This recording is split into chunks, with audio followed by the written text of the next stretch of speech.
The Awakening. In the vast emptiness of space, a fleet of sleek warships emerged from the shadow of a gas giant. Their hulls gleamed with an otherworldly sheen, a testament to technology far beyond anything the galaxy had seen before. On the bridge of the flagship, Nemesis, Admiral Sarah Chen stood tall, her eyes fixed on the holographic display before her. "Status report," she commanded, her voice carrying the weight of centuries of preparation. "All systems operational, Admiral," replied her XO, Commander Jackson. "The fleet is ready." Sarah nodded, a grim smile playing on her lips. 3,000 years, she murmured. 3,000 years we've waited for this moment. The bridge crew worked silently, each member acutely aware of the historic significance of this day. They were the descendants of Earth's survivors, those who had escaped the devastating attack by the Galactic Council millennia ago. For generations, humanity had hidden in the darkest corners of the galaxy, rebuilding, evolving, and planning their return. "Admiral," called out the communications officer, "we're receiving a transmission from Haven Prime." "Put it through," Sarah ordered. A hologram flickered to life, revealing the weathered face of President Ilara Vance. "Admiral Chen, the day has finally come. Are we ready to reveal ourselves to the galaxy?" Sarah straightened, her resolve evident in every line of her body. "Yes, Madam President. The Nemesis fleet stands ready. We will show the Galactic Council that humanity is not just alive, but stronger than ever." Ilara nodded solemnly. "Remember, Admiral, our goal is justice, not blind vengeance. We must be better than those who sought to destroy us." "Understood, Madam President. We'll make Earth proud." As the transmission ended, Sarah turned to her crew. "Set course for the Arcturus system. It's time to announce our return to the galaxy." The Nemesis fleet jumped to faster-than-light travel, leaving behind the hidden outposts that had sheltered humanity for centuries. Their destination, a bustling trade hub on the fringes of Galactic Council space. Days later, the fleet dropped out of FTL on the outskirts of the Arcturus system. The crew gasped at the sight before them. Hundreds of alien ships swarmed around a massive space station, its spiral arms stretching out like a metallic flower. "Tactical analysis," Sarah commanded. Commander Jackson studied his console. "Minimal military presence, Admiral. Mostly merchant vessels and passenger liners. The station's defenses are formidable, but nothing our fleet can't handle." Sarah nodded. "Good. Prepare to broadcast on all frequencies. It's time to introduce ourselves." As the Nemesis fleet moved closer to the station, alarms blared across Arcturus. Panic spread through the alien vessels as they scrambled to make sense of the unknown armada approaching them. Sarah took a deep breath and activated the comms. Her face appeared on screens throughout the system as she began to speak. "Attention, citizens of the Galactic Council. I am Admiral Sarah Chen of the Earth Reclamation Fleet. 3,000 years ago, your predecessors committed an unforgivable act of genocide against my people. They believed they had wiped us out, erasing humanity from the galaxy." She paused, letting her words sink in. "They were wrong. We survived. We endured. And now we have returned to claim the justice that has been denied to us for millennia." Across the Arcturus system, beings of all species watched in stunned silence as Sarah continued. "We do not seek war with all. Our quarrel is with the Galactic Council alone. To the innocent citizens of the galaxy, we offer a choice. Stand with us in our fight for justice, or stand aside. But to the Council, we offer only this warning. Your reckoning has come." As Sarah's transmission ended, the Nemesis fleet took up defensive positions around the station. Aboard the alien vessels, confusion turned to fear, and then to a grudging respect. Humanity, a species thought long dead, had returned with technology that outclassed anything in known space. On the Nemesis, Sarah turned to her crew. "And so it begins," she said softly. "May we be worthy of those we lost." As news of humanity's return spread across the galaxy at the speed of light, The Galactic Council convened an emergency session. In their grand hall on the capital world of Tenora Prime, representatives of 100 alien races argued and debated. High Counselor Zax Trull, a towering insectoid being, called for order. Silence. He chittered, his mandibles clacking in agitation. This threat must be contained before it spreads. We must strike now, while the humans are still concentrated in one system. But Counselor Lyrith, an ethereal creature of pure energy, disagreed. We cannot repeat the mistakes of the past. Our ancestors' actions led to this moment. Perhaps diplomacy. Diplomacy, interrupted Counselor Grax, his reptilian scales flushing with anger. Did you not hear their declaration? They seek vengeance, not peace. As the council devolved into chaos, a junior aide rushed in, his tentacles writhing in distress. High Counselor, we've lost contact with the Arcturus system. All attempts at communication have failed. A hush fell over the chamber as the implications sank in. Humanity had not just revealed itself, it had struck its first blow. Back in the Arcturus system, Sarah Chen surveyed the fruits of their first victory. The space station, now under human control, buzzed with activity as her troops secured strategic positions and gathered intelligence. Admiral, reported Commander Jackson, we've successfully isolated the system. Our quantum entanglement disruptors are blocking all outgoing communications. Sarah nodded, pleased. Excellent. And the civilian population? Scared, but compliant. Our assurances of safety seem to be holding for now. Good. Prepare a delegation. It's time we started making some allies in this galaxy. The Council will respond soon, and we'll need all the help we can get. As Sarah turned back to the viewport, she allowed herself a moment of reflection. The first move had been made, the opening gambit in a game 3 millennia in the making. But this was just the beginning. In the depths of space, more human fleets emerged from hiding, ready to carry out their part in the grand strategy. The war to reclaim humanity's place in the galaxy had begun, and the stars themselves would tremble in its wake. First strike. The Galactic Council's response to humanity's sudden reappearance was swift but disorganized. Fleets from various member species converged on the Arcturus system, a hodgepodge of ships with conflicting strategies and command structures. This lack of cohesion played right into Admiral Chen's hands. As the Council armada approached, Sarah stood on the bridge of the Nemesis, her face impassive. Status of Operation Trojan Horse. Commander Jackson consulted his tactical display. All units report ready, Admiral. The bait is set. Sarah nodded, a grim smile playing on her lips. Then let's spring the trap. The human fleet, seemingly outnumbered, began a fighting retreat from the Arcturus system. The Council forces, emboldened by what they perceived as weakness, gave chase. What they didn't know was that they were being led into a carefully prepared ambush. As the pursuit entered a dense asteroid field, Sarah gave the command. Activate the gravity wells. Hidden devices scattered throughout the asteroid sprang to life, creating localized distortions in spacetime. The Council ships, their faster-than-light drives suddenly useless, found themselves trapped and vulnerable. All ships, engage. Sarah ordered. The human fleet turned on their pursuers, unleashing a barrage of advanced weaponry. Plasma torpedoes and quantum disruptors tore through the enemy's defenses.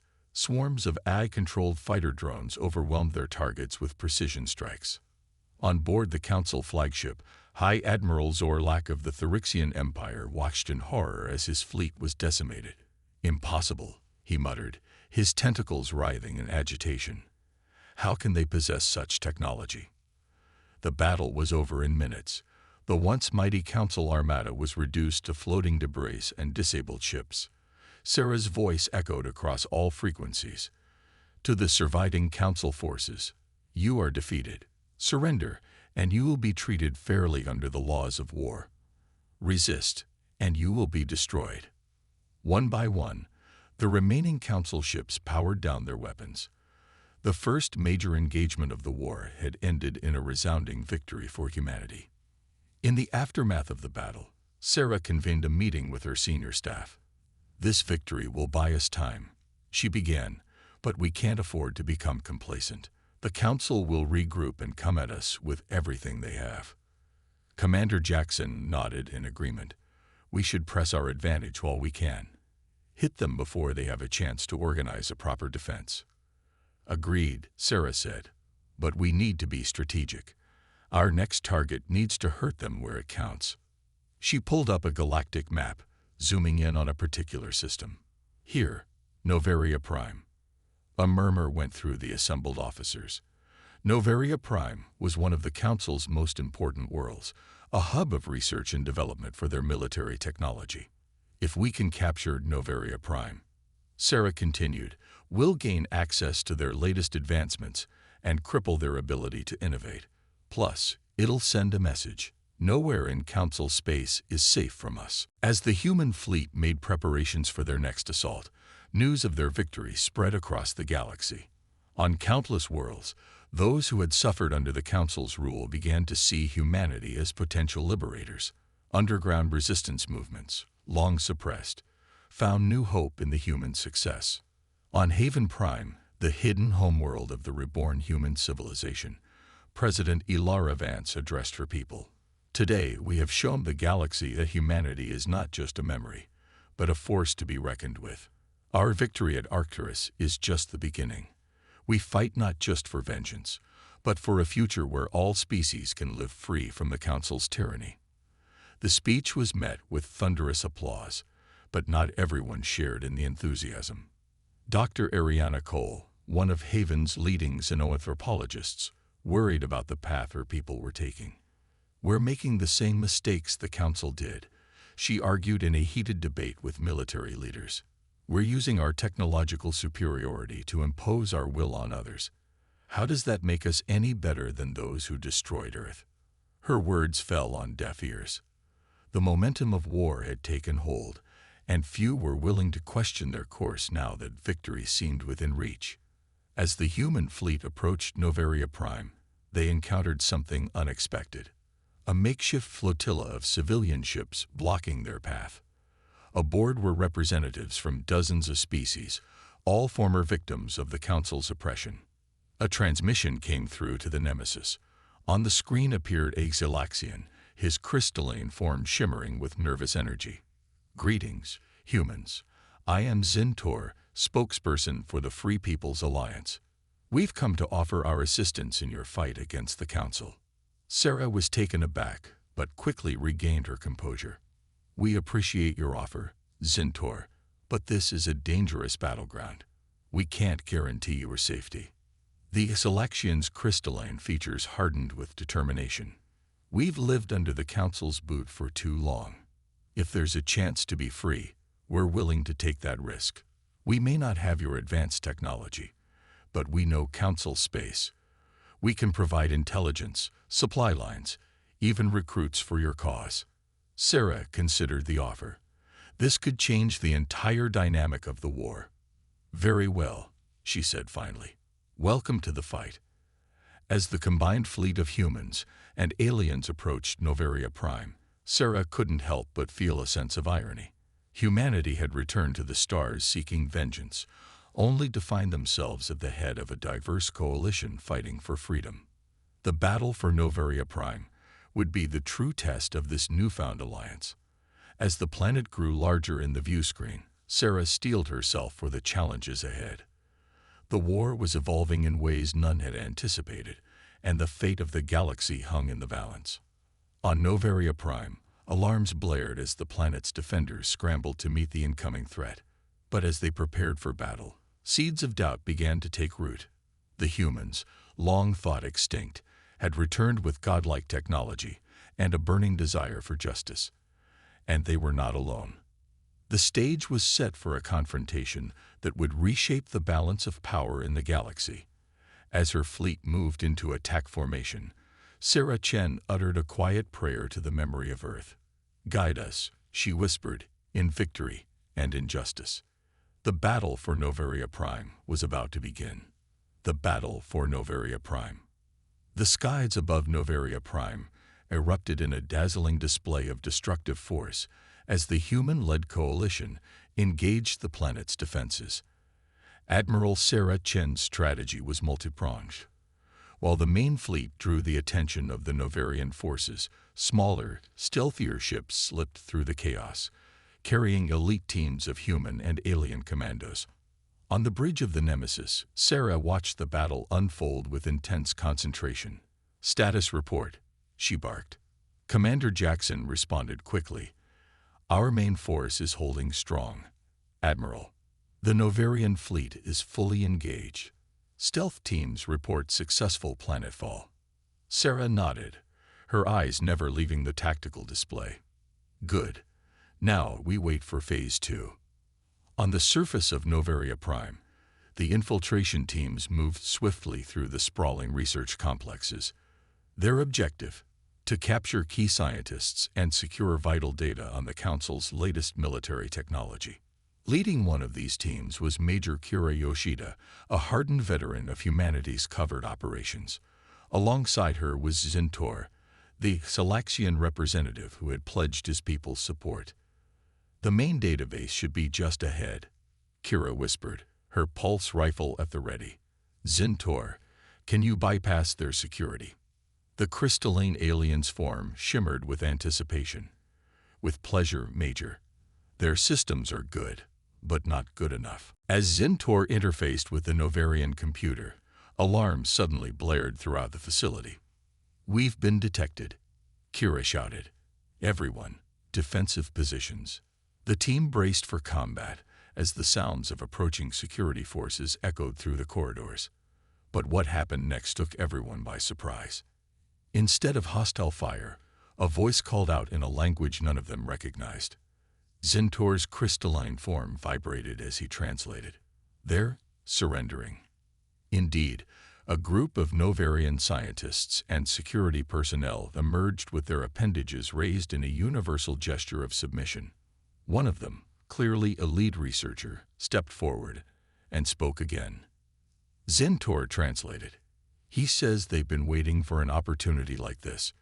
Many here have grown disillusioned with the Council's warmongering. They want to defect." Kira was skeptical but intrigued. "Tell them we'll consider their request if they give us full access to their research data." As this scene played out across multiple facilities on Noveria Prime, the space battle above took an unexpected turn. A significant portion of the Novarian fleet suddenly powered down their weapons and opened communication channels with the human ships. On the Nemesis, Sarah received the startling news. "Admiral," Jackson reported, "we're getting messages from Novarian ships. They're asking for asylum." Sarah's eyes widened in surprise. This was an unforeseen development, but one she could use to her advantage. Accept their surrender, but keep a close eye on them. This could be a trick. As the battle died down, it became clear that Noveria Prime had fallen not just to military might, but to a revolution from within. The planet's population, long suppressed by the Council's regime, saw the human-led attack as an opportunity for liberation. In the following days, as human and allied forces secured the planet, Sarah found herself in a series of tense negotiations. The defecting Novarian scientists offered a wealth of advanced technology in exchange for protection and a place in the new order that was forming. Dr. Ariana Cole, the xenoanthropologist who had earlier expressed concerns about the war's direction, was brought in to help facilitate these delicate talks. "We need to be careful," she warned Sarah. "Accepting these defectors could be seen as an escalation by the Council. We're not just defeating them militarily now, we're dismantling their society from within." Sarah nodded, the weight of command heavy on her shoulders. "I understand the risks, Doctor, but we can't afford to turn away potential allies, especially ones with such valuable knowledge." As news of Noveria Prime's fall spread across Council space, the reaction was one of shock and disbelief. The Council's carefully maintained image of invincibility was shattered. On countless worlds, whispers of rebellion began to grow louder. High Counselor Zach Stroll called an emergency session, his mandibles clicking furiously. This is no longer just a military threat. He chittered to the assembled representatives. The humans are inciting revolution across our territories. We must respond with overwhelming force. But not all were convinced. Councillor Lyrith, the energy being who had earlier advocated for diplomacy, spoke up. Perhaps it's time we considered the root causes of this conflict. Our predecessors' actions against Earth were a grave injustice. Maybe it's time we sought a peaceful resolution. The council chamber erupted into heated debate. The unity that had held the Galactic Council together for millennia was beginning to fracture under the pressure of humanity's return. Back on Noveria Prime, as Sarah oversaw the integration of their new allies and the analysis of captured technology, she received an unexpected message. It was from President Ilara Vance on Haven Prime. Admiral, Ilara's hologram flickered to life, her expression grave. We've received a transmission from the Galactic Council. They're requesting a ceasefire and proposing peace talks. Sarah's mind raced with the implications. Was this a genuine offer or a ploy to buy time? And after all humanity had suffered, were they ready to consider peace? As she pondered these questions, Sarah gazed out at the bustling activity on Noveria Prime. Humans worked alongside a diverse array of alien species, united in their desire for a better future. The war had already evolved far beyond a simple quest for vengeance. Madam President, Sarah said finally, I think we should hear them out. But we negotiate from a position of strength. The Council needs to understand that the galaxy will never be the same again. As preparations began for this historic meeting, tensions remained high. The fate of not just humanity, but countless species across the galaxy hung in the balance. The next moves would determine whether the future held continued conflict or the promise of a new era of cooperation. The battle for Noveria Prime was over, but the struggle for the soul of the galaxy was just beginning. Diplomatic tensions and hidden agendas.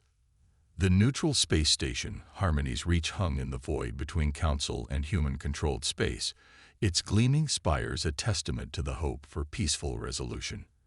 As delegations from both sides arrived, the atmosphere was tense with anticipation and suspicion.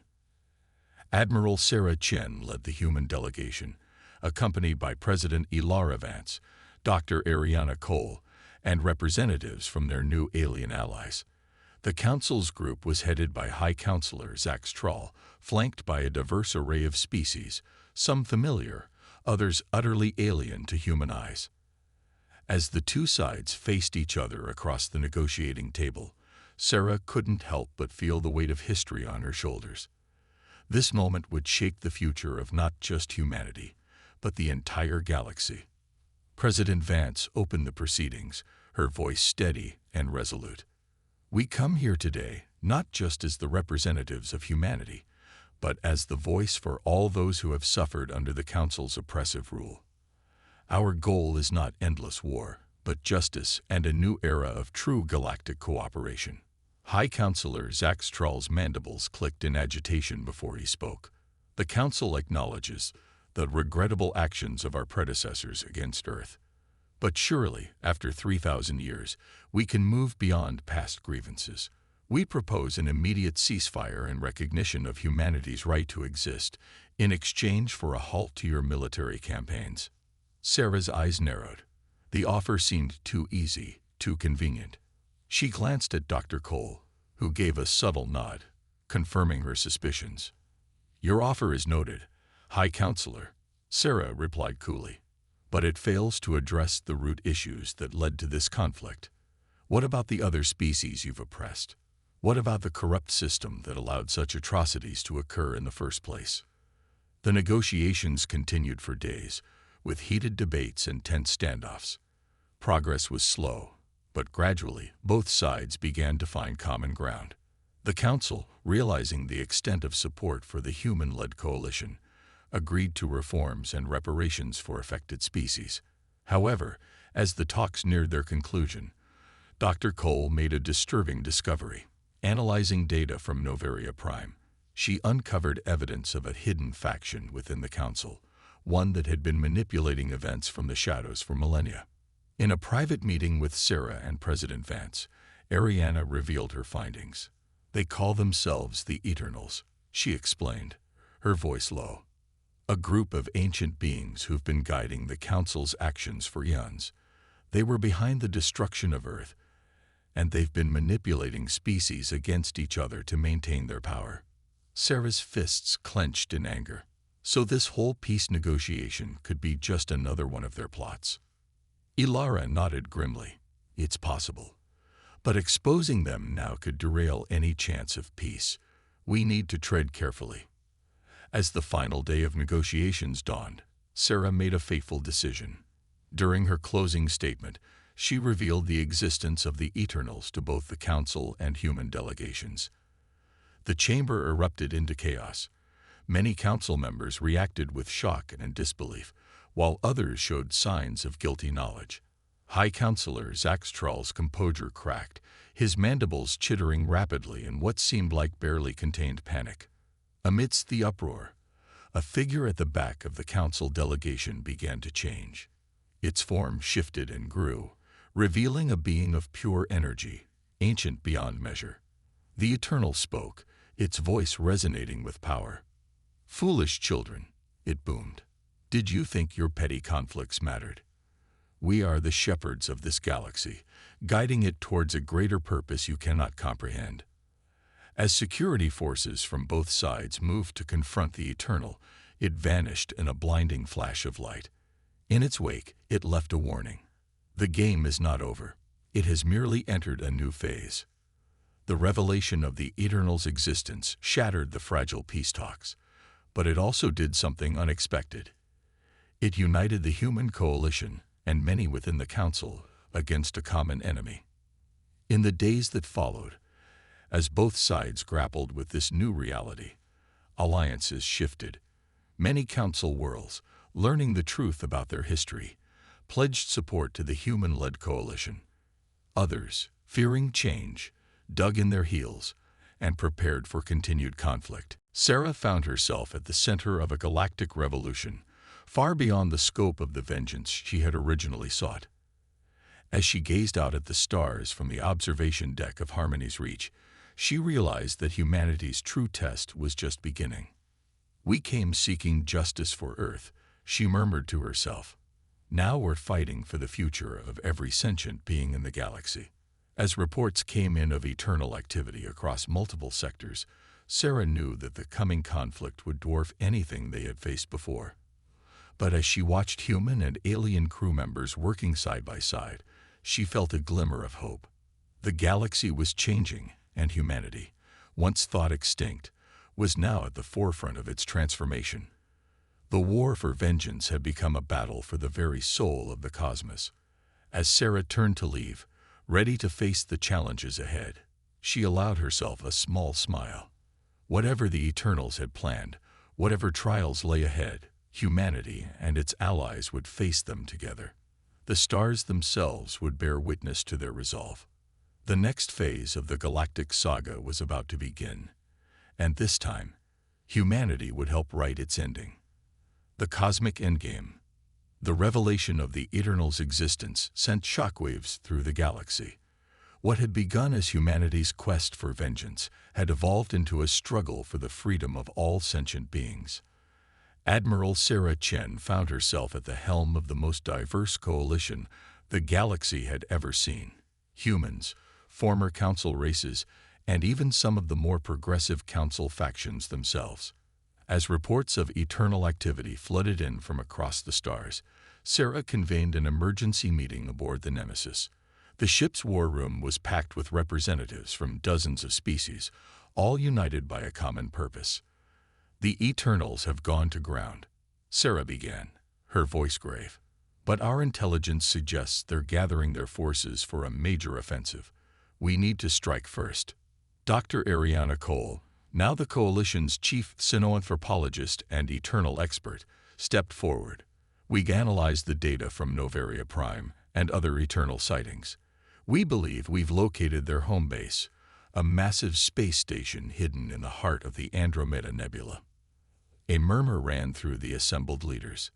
The Andromeda Nebula was notoriously difficult to navigate, filled with deadly radiation and unpredictable gravitational anomalies. Zintor, the Xylaxian representative, spoke up. "My people have legends of the nebula. We always believed it to be the realm of gods. Perhaps we weren't far off." Sarah nodded grimly. "Gods or not, they bleed like the rest of us. We've beaten them before. We'll do it again." The Coalition spent weeks preparing for the assault. Ships were retrofitted with experimental shielding to withstand the nebula's dangers. New weapons were developed, drawing on the combined scientific knowledge of 100 worlds. As the massive fleet assembled on the edge of the nebula, Sarah couldn't help but marvel at the sight. Ships of all shapes and sizes, each representing a different species or culture, all united under a single banner. It was a far cry from the vengeful human armada she had led out of hiding mere months ago. The journey into the nebula was treacherous. Ships were battered by intense radiation and gravitational shears. But slowly, steadily, they pressed on. And then, emerging from the cosmic mists, they saw it, the Eternal Citadel. It was a structure of impossible scale and beauty, a swirling mass of energy and matter that seemed to defy the laws of physics. But there was no time to admire it. As soon as the Coalition fleet was detected, the Citadel's defenses sprang to life. The battle that ensued was like nothing the galaxy had ever seen. The Eternals wielded energies that could snuff out stars, while the Coalition countered with technologies born from the combined intellect of 1,000 worlds. Sarah's voice rang out across the comms, steady and determined. "All ships, engage as planned. Remember what we're fighting for, not just for those we've lost, but for all who will come after us." The space around the Citadel became a maelstrom of energy weapons, gravitational distortions, and ships locked in mortal combat. Fighters darted between capital ships, their pilots pushing the limits of skill and technology. On the Nemesis, Sarah coordinated the assault, her mind racing to adapt to the Eternals' otherworldly tactics. "Concentrate fire on Sector 7, she ordered. That energy fluctuation could be a weak point. As the battle raged, a small team led by Dr. Cole and Zintor managed to infiltrate the Citadel itself. Fighting their way through reality-warping corridors, they sought the Citadel's central core, the source of the Eternals' power. Back in space, the tide of battle began to turn. The Coalition's diverse tactics and technologies were overwhelming the Eternals' defenses, but victory came at a heavy cost. Hundreds of ships had been destroyed, countless lives lost in the cosmic firestorm. Inside the Citadel, Ariana and Zintor finally reached the core chamber. There, they confronted the Elder Eternal, a being of pure energy and unfathomable age. "Why?" Ariana demanded, her voice echoing in the vast chamber. "Why manipulate us? Why cause so much suffering?" The Elder's voice resonated not in air, but in their very minds. "Order," it intoned. "For millions of years, we maintained the balance of the cosmos. Without our guidance, chaos would reign." Zintor's crystalline form shimmered with anger. "You call this order? Billions have died because of your machinations. A small price for cosmic harmony," the Elder replied. "But you have proven yourselves worthy successors. Perhaps it is time for a new order to rise." With those words, the Elder began to dissipate, its energy spreading throughout the Citadel. The structure began to shake, energy tendrils reaching out to touch each member of the Coalition fleet. On the Nemesis, Sarah watched in awe as knowledge flooded her mind. The secrets of the universe, the power the Eternals had wielded for eons. She realized that the Elder's final act was not one of destruction, but of transition. As the Citadel collapsed in on itself, the Coalition fleet retreated to safe distance. The Andromeda Nebula lit up with an explosion of cosmic energy, visible across half the galaxy. In the aftermath, as the Coalition fleet limped home, the full implications of their victory became clear.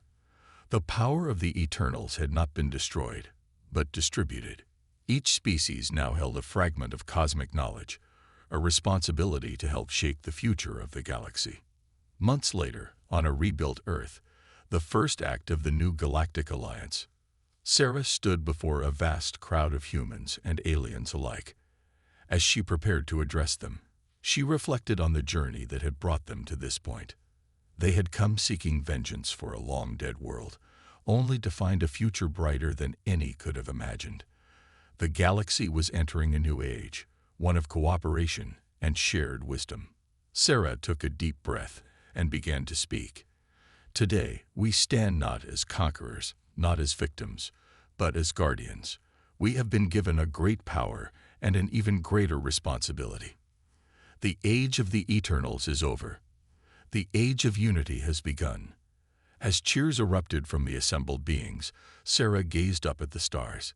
Humanity had returned to the galactic stage in force, but not in the way anyone had expected. Their quest for vengeance had led them to something far greater, a chance to forge a new destiny for all sentient beings. The stars twinkled above, holding the promise of new adventures, new challenges, and a future limited only by their collective imagination. The story of humanity's return was over, but the saga of the new Galactic Alliance was just beginning.